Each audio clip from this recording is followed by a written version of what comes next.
Dubai fitness ചലഞ്ചിന്റെ 10ാം പതിപ്പിന് October 31-ന് തുടക്കമാകും. November 29 വരെ ഒരു മാസക്കാലം എല്ലാ ദിവസവും 30 മിനിറ്റ് സമയം വ്യായാമത്തിന് മാറ്റിവെക്കുകയാണ് ഈ ചലഞ്ചിലൂടെ പങ്കെടുക്കുന്നവർ ചെയ്യേണ്ടത്.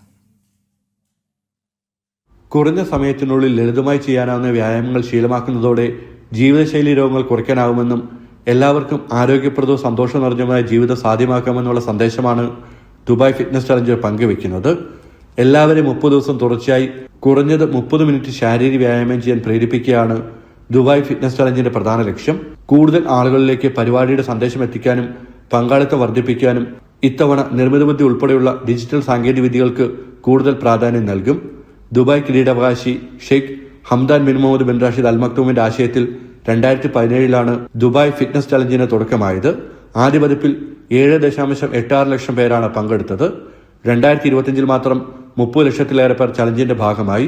Dubai run, Dubai ride, Dubai stand up paddle, Dubai yoga എന്നിവ ഇത്തവണ പ്രധാന പരിപാടികളാകും. ഫിറ്റ്നസ് വില്ലേജുകൾ, ഫിറ്റ്നസ് ഹബ്ബുകൾ, വിവിധ വ്യായാമ ക്ലാസുകൾ, മറ്റു പരിപാടികൾ എന്നിവയും ദുബായിലെ വിവിധ ഭാഗങ്ങളിൽ സംഘടിപ്പിക്കും. ജനം, ദുബായ്.